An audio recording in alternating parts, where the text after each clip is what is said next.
On January 24, 2022, a Walmart employee in Broken Arrow, Oklahoma, suspected a lady of stealing approximately $300 in Legos. This vigilant employee alerted local authorities, who responded quickly. After seeing the suspect's car, an officer stopped it. The driver was 20-year-old Mariah Davis. Professionally, Officer Johnson sought her driver's license and insurance. Hey, I'm Officer Johnson. Hey, you got your license and insurance on you? So the reason we stopped you is today because Walmart called and did you suspect of possibly ringing up some items? Did I ring up items? Huh? So did I ring up items? Yeah. Yeah. Huh? So yeah, I bought these. You buy items? Yeah. Okay.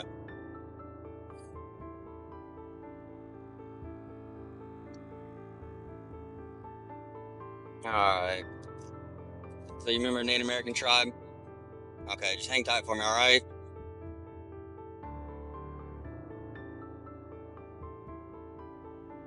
Mariah was calmly informed by Officer Johnson that Walmart had reported a possible shoplifting incident. He briefly mentioned a Native American tribe, but its significance was unclear. She denied that there were other people in the vehicle as the officer collected information. Officer Johnson then asked Mariah about her Walmart shopping and if she bought anything. Mariah revealed her past arrests as the conversation briefly touched on them. Officer Johnson meticulously documented this information during his inquiry. The conversation ended with Officer Johnson asking Mariah about her Walmart purchases to establish a timeline. An evening started with a Walmart excursion turned worrisome. An individual faced a confusing decision after leaving the store with goods. Unsure of their destination, they stopped to think. I'm hanging out with someone real quick. Okay. Hello. Hi. Is there anyone else in the car? No. Okay.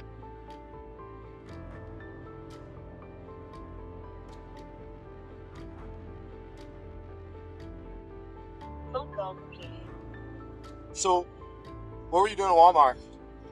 So, Yeah. buying stuff. Okay. Because we're gonna call it you stole Legos earlier.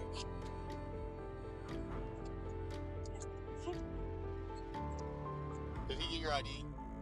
Yeah, he got it. Okay. You ever been arrested before? Yeah. For what?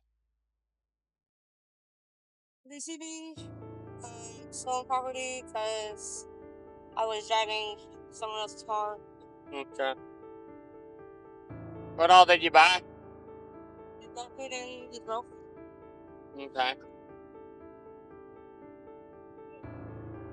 Were you at Walmart earlier? Yeah, I came to Walmart, but came and left. This one? Yeah, I went to that one and 71st. What are you looking for? A police officer approached their vehicle while they considered their options. The police, likely disturbed by what they saw, asked about the journey's purpose and wanted a receipt for the freshly purchased products. The situation escalated quickly when the officer saw strange items in the car's rear seat. Lego sets and a homemade bomb were among them. This discovery was alarming. The officer cautiously told the driver to get out and stand behind the car. The suspect was told they will be detained for further investigation. Questions regarding the car's contents revealed Xanax bars in a purse.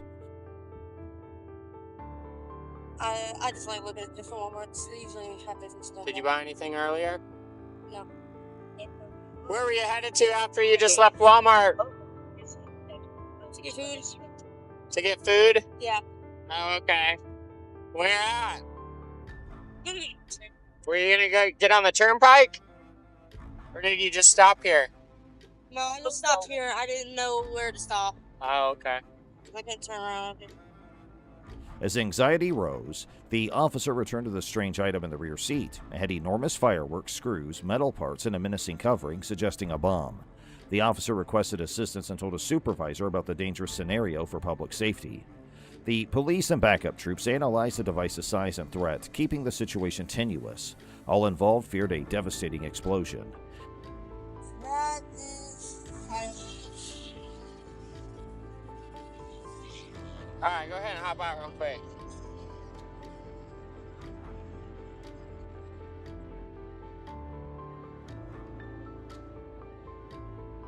Come back here and stand by the back side of the car. I'm gonna gonna be detained right now, okay?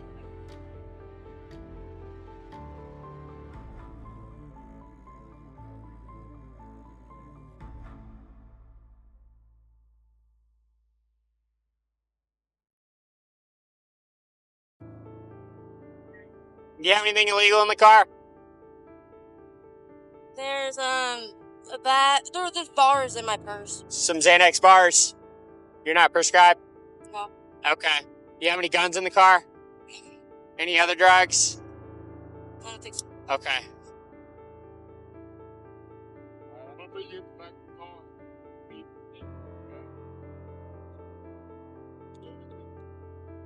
A typical trip to Walmart had become a potentially dangerous encounter, requiring law enforcers to safeguard everyone's safety. An unnerving event occurred in a dimly lit parking lot. A new car caught the attention of the crowd. A concerned person found anything suspicious in the automobile and reported it. An explosive device was revealed, which was shocking. The source vividly described it as TNT-like, with heavy metal components like screws and nuts joined together. Bro. Yeah, go ahead and secure her. Explain to me what that device is in the back of your car that looks like a bomb. I didn't. My boyfriend made that. Okay, sit tight. There's a fucking bomb in the back of that car. Like, a bunch of fireworks strapped together with, like, metal and shit and wrapped around. Hey, can you start a supervisor out here? It looks like there's some sort of explosive device in the back of the car that someone has built.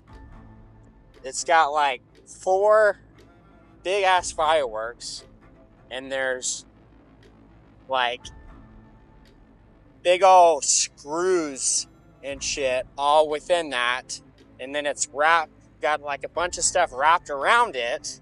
I mean, I don't think it's gonna go off. How big is it? Sketchy. It's like this big. It's definitely made to cause some damage when it goes off. Yeah. God, yeah. If she would have somehow like leaned back there and lit that thing, it would have been really bad. Yeah. That's all it says. You want me to block this? The owner's partner made this deadly mixture. As the car's inside was dark, the observers suggested rolling down the windows to see what was in the back seat, and this shocked and confused the crowd. The vehicle's contents were disconcerting, prompting safety concerns. It was decided to identify the boyfriend who made the ominous invention. Questions arose about whether he had other dangerous gadgets at home. As the group considered the possibility that they had found something harmful, tension and uncertainty rose. Later, a legal caution stressed the individual's rights and right to keep silent. This changed the shock to a more professional and serious tone, suggesting an investigation. Yeah, Until we'll keep somebody them. else gets here. Yeah, Did you say an explosive device? Yeah. yeah. It's like a bunch of. It looks like TNT, and then it's got big old metal like screws and like nuts and bolts, and then it's got a bunch of stuff wrapped around it. What'd she say it was? She said her boyfriend built it, Oh, and then there's a bunch of fireworks next to it. all right. I'll keep these lane All blocked. right. She wasn't even nervous or anything? You were sitting there talking to her? Because I didn't. Kinda. She was quiet, but I couldn't see in the back window because the tent's so dark. Yeah. And I said roll it down, and then I was like, "What the fuck is that?" Back seat. Did we ask her what the fuck that is? All she said is that her boyfriend made it. Oh, yeah. So we probably want to figure out who boyfriend is, and if there's any more at his house, maybe. All right, I'm gonna read something to you real quick, okay? You have the right to remain silent. Anything you say can or will be used against you in a court of law. You have the right to talk to a lawyer and have them present with you while you're being questioned. If you cannot afford to hire a lawyer, one will be appointed to represent you before any questioning if you wish one. If you decide to make a statement, you may stop at any time. Do you understand each of these rights? In the middle of it all, Zane emerges the lover behind the car's mysterious contents. Everyone was on edge and eager to find out what happened to this unnerving discovery. The situation unfolds with tension and concern. Mariah calls the police to report a Walmart theft, and her boyfriend, Zane Bennett, arrives on foot and appears embroiled in the drama. Mariah seems to be absolving herself by asking Zane to take the vehicle they used to get to Walmart. When law enforcement arrives, the situation escalates swiftly. Mariah was accused of shoplifting and Zane's 20. Zane's questioned and asked for identification by police. He says his girlfriend had his ID, but he has a photo. Another person, Patrick, claims to have just come from a car wash. The cops question Patrick about his friend's whereabouts. Did I explain to you? Okay, are you willing to talk to us? Okay. So, what's the deal in the back of your car? You said your boyfriend built it? I honestly have I don't know nothing about fireworks except for fireworks. I mean. Okay. What's your boyfriend's name? Zane. Zane? Yeah. What's his last name? Bennett. Bennett. Okay. When did he make that? Or Like, yes, a couple days ago. okay. Do you know why he made it or anything? He just made it because he wanted to. The conversation becomes more serious when the officers mention a dark Dodge vehicle and worry about contacting its owner. Zane admits to making a fireworks-based bomb in a hotel room and leaving it in his girlfriend's car. The tension rises when the cops explain why they closed the area. Zane's explosive device may be deadly. They call it fireworks linked together like an explosive device. Zane claims it's innocuous and was designed to blow up watermelons. This situation is confusing, suspicious, and dangerous. The police are taking precautions owing to the perceived threat of the improvised device, though Zane denies malice. The officer's assessment of the situation and risks leaves this encounter questionable.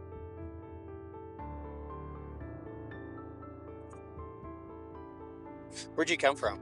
I just came car wash. My friend had brought me up here. Where'd your friend go? He still worked at the car wash. Which vehicle? Hey, so you're not on an arrest book, but I'm going to detain you real quick because we got some things we got to talk about. Okay? Which vehicle? The truck over there, like, The dark Dodge with no front bumper? yeah. Okay.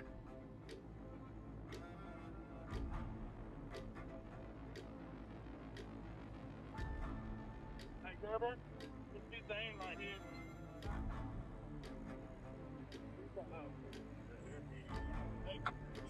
What?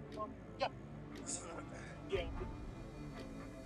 I don't know if you want to mess with it, but the truck that just dropped him off is that dark Dodge. Now, if we want to have somebody go make contact with them, it's his friend. In an unusual and potentially deadly turn of events, Mariah offered Zane, a new acquaintance, a ride to recover his car from the Canterbury kennel. Zane nonchalantly told Mariah that he had created a homemade explosive device from pyrotechnics and other unusual things while they traveled. Zane said he wanted to test the explosion near watermelons. He said he had no evil intent or plans to use it as a weapon, with surprising disregard. He left it in the car because he had scrapped the experiment. Because it's kind of our protocol is it looks like an explosive device. So is it like active? Is it like volatile to where if it falls, breaks, is it going to go off? It's literally just fireworks. Like if you take it apart, it's a whole bunch of little fireworks. Like That are tied like in tape? well, I mean, okay, so it's like a Mariah doubted Zane's innocence after their discussion. When the authorities asked her about her connection to Zane, she said she had just met him through the Canterbury kennel. The police investigation worsened the issue. Next step today, he was going to take it out and blow up some watermelons with it. He said it's a couple of fireworks tied together. You have to light it like a normal firework. And he said, I just wanted to see what the stuff I taped to it on the outside would do if I lit it by a watermelon. All the screws. Yeah, I said, were you trying to use it as a weapon? Were you going to, go do anything today? He goes, no, I was just going to blow up some watermelons. And I said, okay. And he goes, that's why I left it in the car, because we were going to go and then we didn't go. So I was like, all right, cool. So he doesn't even seem really nervous at all about it. How's it going, bud? All right, how's it going? Good, how are you? Can you stop the truck for me? Hey man, how do you know that guy, Zane? Oh, I just met. He asked me for a ride. Said he need to come get his car From where?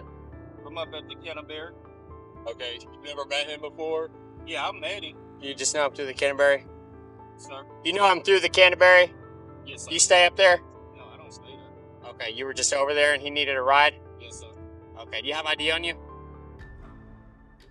Alright, just sit tight for a second. We'll get you out of here in a second, but we're trying to figure out what's going on with his car. What happened?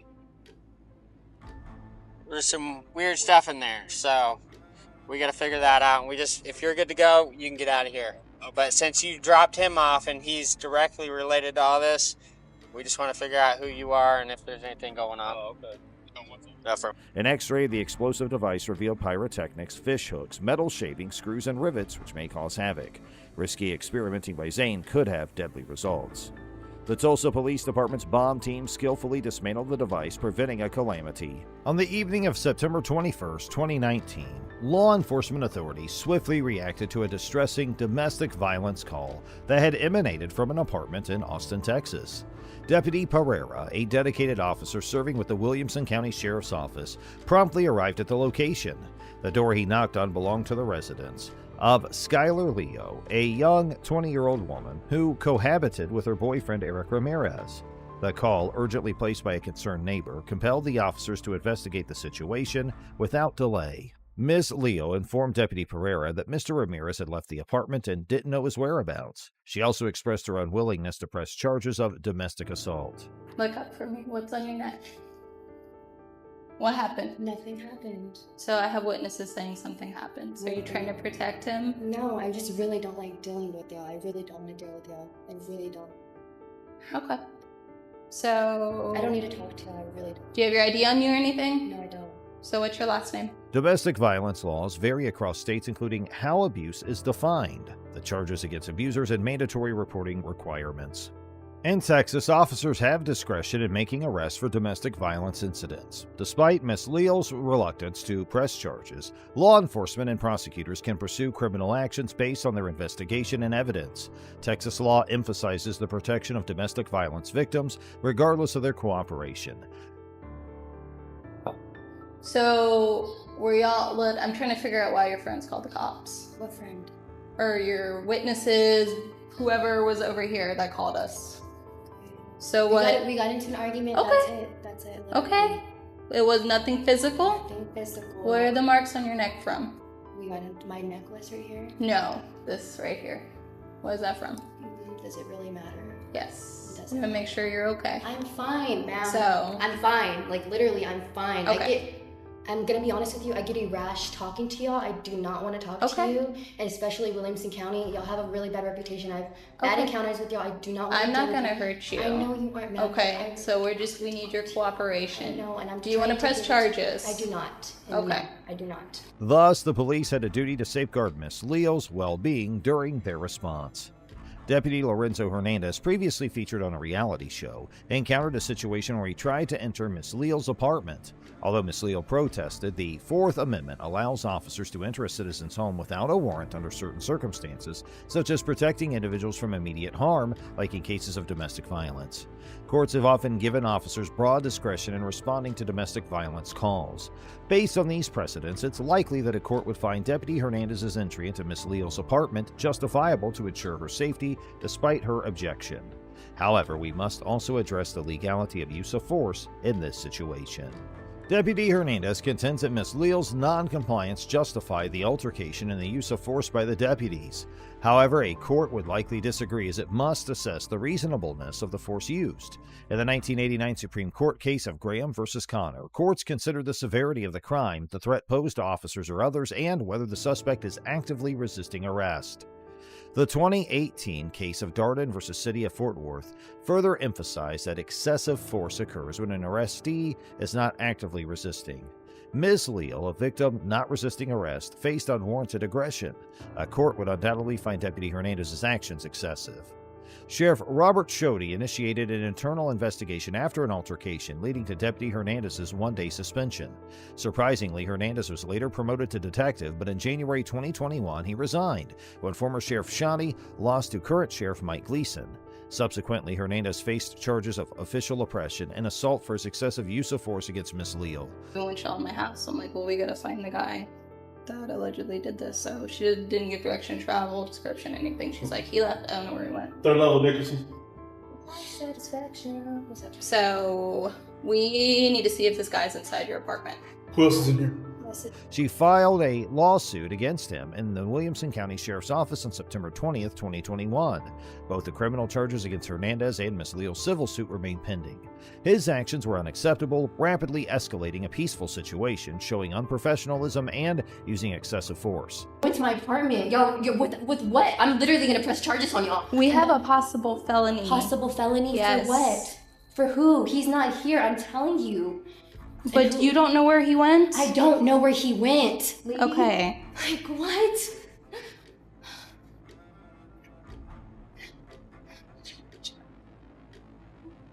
Well, so you can understand where you're in handcuffs right now? So what happened? We were trying to talk, right? That's all we were trying to do? Okay, so I'm gonna take Is there these a light handcuffs in here? off you. How do you turn the light Are on? we gonna be cool if we take these handcuffs off? The light's not on. It's not on. All right, man. So I wasn't here with information to relate to you. When we come to stuff like this, we're going to check for safety reasons, okay? We're going to make sure he's not here and you're not hiding him. We understand you don't want to cooperate. We can't force you to do that. We get that. We understand that. But you don't do what you just did. Not when we show up for something like this. We don't get your cooperation. That is what happens. Yes. Okay? The deputy's authority to enter Miss Leal's apartment for the domestic disturbance is still debated. Here's our next story of a cop getting fired. On June 26, 2020, a 73-year-old woman named Karen Gardner, who suffered from dementia and sensory aphasia, which impaired her ability to communicate and understand, attempted to leave a Walmart in Loveland, California, carrying unpaid items worth $13.88. Store employees stopped her for leaving, and Miss Gardner tried to offer her a credit card to pay for the items, but they refused and took the items back. Eventually, she left the store. Subsequently, a Walmart employee reported the incident to the Loveland Police Department, and Officer Austin Hopp responded to the call. He located Miss Gardner as she was walking home on the side of the road and pulled up behind her with his lights on. When she didn't stop, he parked his vehicle and approached her. After failing to effectively communicate with Miss Gardner, Officer Hopp grabs her and throws her to the ground in an attempt to restrain her. Ma'am, police, stop. You want to stop with lights on, siren? Stop. You just left Walmart. Do you need to be arrested right now? No. Okay. Let's stop. Miss Garner, visibly confused, repeatedly tells Officer Hopp that she's going home, as the two engage in a brief scuffle. Eventually, Officer Hopp's able to place Miss Garner into handcuffs and lead her back to his patrol car. Shortly after Officer Hopp gained control of Miss Garner, Daria Jalali arrived on the scene. The two officers, Hopp and Jalali, once again forced Miss Garner to the ground. Officer Jalali assisted Officer Hopp in restraining Miss Gardner's feet and placing her in the patrol vehicle. A concerned citizen confronted Officer Hopp about his conduct. Officer Hopp defended himself, claiming he had the authority to use force, but the citizen believed it violated department policy, Colorado law, and the U.S. Constitution. I'm not going. Why are you fighting with me? And why are you trying to slip the cuffs off? I'm going home.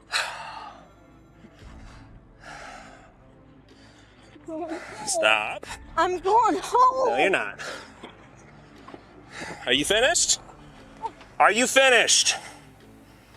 We don't play this game. You understand me? If you try to kick me, oh, this is gonna be bad. I'm going home. Stop. I'm going home. Going home. The Colorado revised statutes under Section 18.1.707 require officers to use nonviolent means when possible before resorting to physical force. However, this provision was only added through Senate Bill 20.217, effective from September 1, 2020. At the time of Miss Gardner's arrest, the statute allowed reasonable physical force for effecting an arrest. Despite her non-threatening demeanor, the officer's actions came under scrutiny. In an attempt to ascertain Miss Gardner's identity, the officers questioned her about her date of birth. However, she remained unresponsive and refused to engage with them, showing apparent signs of mental instability. Karen, I got your credit card, okay? It'll go with you. What's your date of birth, Karen? I have it. You will have it with you. I will not lose it, I promise. What's your date of birth, Karen? Huh? Who's my sergeant? Yeah. Okay, well, first, I can tell you that. Sergeant Metzler, he's at the police department. You can go talk to him if you have an issue. Yeah, give me your card so I can put a report. Okay. I see you there, how you throw the little kid. Little kid? Well, I don't know. He's not a little kid.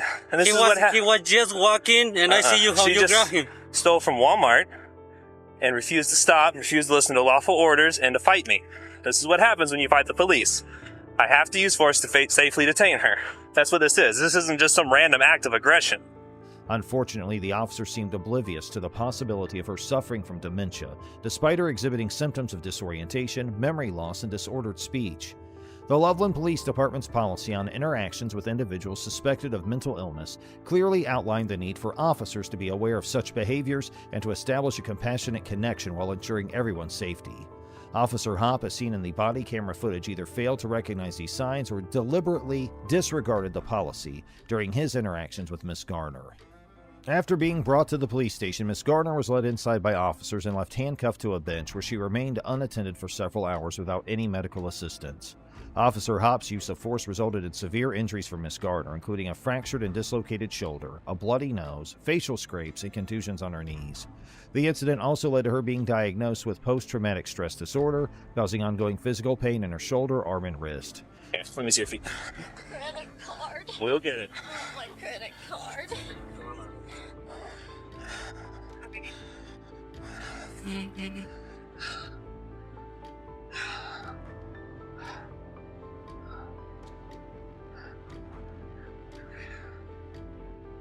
Karen, I got your credit card, okay? It'll go with you. What's your date of birth, Karen? I have it. You will have it with you. I will not lose it, I promise. What's your date of birth, Karen? Security footage at the station revealed officers Hopp and Jalali revealing body camera footage with community service officer Tyler Blackett, who was seen celebrating the harm caused to Miss Garner. In his narrative report on the use of force, Officer Hopp recounted that upon contacting the suspect, she attempted to flee, leading to her being placed on the ground to ensure safe detainment. The suspect resisted arrest persistently, necessitating the application of multiple controlling holds. Consequently, the suspect sustained minor lacerations to her wrists from the handcuffs. You okay? Hey. Let's get her down to the station. Okay, we don't need to wait for Capella. No, we can see what. I mean, we know she. What's it say? She stole some stuff, and they caught her before she left and got it back, and then she ran out. So we have the... And then you contacted her for that. And then she resisted. Obstructed and resisted, so... We're good either way. So we're good either way, cool. She's going. All right. Let's get a free pass. If they decide not to prosecute, I don't care. Cool. Okay, we'll head down there. And a small laceration to her chin. Despite clear contradictions between Officer Hopp's account and the body camera footage, as well as Miss Garner's actual physical condition, higher-ranking officers, including Sergeant Metzler, approved the use of force as necessary, reasonable, and within policy. However, the situation took a significant turn when Miss Garner filed a federal lawsuit against the city of Loveland, Officers Hopp and Jalali, and Sergeant Metzler. The case gained national attention when Miss Garner's attorney, Sarah Shilka, publicly released the body camera footage on April 14, 2021. In response to public outrage, Officer Hopp was placed on administrative leave, while Officer Jalali and Sergeant Metzler were reassigned to administrative duties pending an internal investigation. Subsequently, all three officers, along with Officer Blackett, chose to resign from their positions. Now, here's our next story of a cop violating the rules. On January 12, 2023, Officer Jack Lowry of the Bloomington Police Department initiated a traffic stop on Ricky Pouncil, a local resident, as he was driving through the city of Bloomington, Minnesota, on his way back from the gym. The ensuing interaction between them was recorded on Officer Lowry's body camera. Officer Lowry informed Mr. Council that he had been pulled over for driving on the center lane and subsequently documented in his police report that the stop was due to a lane violation and driving at 53 miles an hour in a 60 mile per hour zone as per Section 169.15 of the Minnesota statutes. The statute states that driving at a slow speed impedes normal traffic and it's prohibited unless necessary for safety or compliance with the law. However, considering the vehicle's weight and the highway grade, Officer Lowry's belief of Mr. Council's violation may not be reasonable, as he was driving slightly below the speed limit. Additionally, Officer Lowry claimed Mr. Council was drifting between lanes, which under Section 169.8 requires driving within a single lane unless it can be done safely. With valid license, everything? Okay. Anytime, man. I'll be back. License status valid. Rental car, pretty distinct reaction to my presence, and then going like 55 in middle lane, and wasn't really cooperative with me at all. Didn't want to tell me where he was going. There's some luggage in the back seat too. There's what? Like a couple bags in the trunk. Okay. He didn't seem super cooperative, so I'm just gonna pull him out and try to talk him out here. Ricky, right? The U.S. Supreme Court has upheld that pretextual stops, motivated by investigating potential criminal activity, are constitutionally valid, regardless of the officer's true motivations. Thus, if the court accepts Officer Lowry's statement about the lane violation, the traffic stop is likely to be deemed constitutionally valid. According to the police report, Officer Lowry conducted a search of the vehicle, finding only vitamin C capsules. Subsequently, Mr. Pouncil was released after being detained for approximately 35 minutes. The incident came to light when Mr. Pouncil's nephew reached out to relay the details. Despite Mr. Pouncil and his family's efforts to report the incident to the city of Bloomington, the Bloomington Police Department and the city attorney, no wrongdoing was found on Officer Lowry's part and no corrective actions were taken. The encounter left Mr. Pouncil feeling marginalized and alienated from local authorities. While Officer Lowry avoided physical confrontation, he inappropriately extended the traffic stop without reasonable suspicion and used manipulative tactics to obtain consent for the search. Mr. Pouncil receives a B+ for maintaining composure and filing complaints, but his ability to challenge Officer Lowry's actions was diminished by consenting to the search.